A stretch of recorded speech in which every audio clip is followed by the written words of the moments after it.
American ഹിന്ദുവായ ആദ്യ second ലേഡിയാണ് Usha ചിലുക്കുരി vans എന്ന 39-കാരി.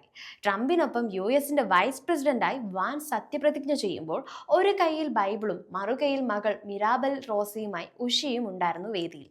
ആന്ധ്രാപ്രദേശിൽ നിന്ന് എസിലേക്ക് കുടിയേറിയ ദമ്പതികളുടെ മകളായ ഉഷ അഭിഭാഷകയാണ്. എസിന്റെ ചരിത്രത്തിലെ തന്നെ രണ്ടാമത്തെ പ്രായം കുറഞ്ഞ സെക്കൻഡ് ലേഡി. ഹാരി ട്രൂമാന്റെ കാലത്ത് വൈസ് പ്രസിഡന്റായിരുന്ന ആൽബൻ ബർക്കലിയുടെയും 38-കാരിയായ ഭാര്യ ജെയിൻ ഹാഡ്ലി ബർക്കലിയാണ് ഏറ്റവും പ്രായം കുറഞ്ഞ സെക്കൻഡ് ലേഡി.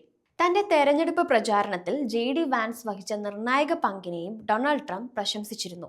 മിടുക്കനായ സെനറ്ററാണ് വാൻസ്. അദ്ദേഹത്തെക്കാൾ മിടുക്കുള്ള ഒരേ ഒരാൾ അദ്ദേഹത്തിന്റെ ഭാര്യയാണ്, ട്രംപ് കൂട്ടിച്ചേർത്തു. എസ് സുപ്രീം കോടതി ജഡ്ജിയും ഉഷയുടെ മാർഗദർശിയുമായ ബ്രെറ്റ് കവാനോയാണ് വാൻസിന് സത്യവാചകം ചൊല്ലിക്കൊടുത്തത്. കവാനോയുടെയും മറ്റൊരു സുപ്രീം കോടതി ജഡ്ജി ജോൺ റോബർട്ട്സിന്റെയും ക്ലർക്കായും ഉഷ പ്രവർത്തിച്ചിട്ടുണ്ട്. ഹിന്ദുവായ ഭാര്യയാണ് തന്നെ ക്രിസ്ത്യൻ വിശ്വാസത്തിലേക്ക് മടക്കിക്കൊണ്ടുപോയതെന്ന് വാൻസ് പറഞ്ഞിട്ടുമുണ്ട്.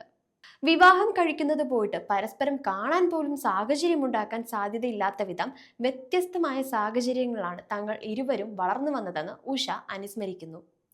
എന്നിട്ടും പരസ്പരം കാണാനായും വിവാഹിതരായതും അമേരിക്കയുടെ മഹത്വമാണെന്നും ഉഷ എസിന്റെ വൈസ് പ്രസിഡന്റ് JD വാൻസിന്റെ ഇന്ത്യൻ വംശജയായ ഭാര്യ ഉഷയ്ക്ക് പ്രസിഡന്റ് ഡൊണാൾഡ് ട്രംപിന്റെ അകമഴിഞ്ഞ പ്രശംസയാണ് നിറഞ്ഞത്.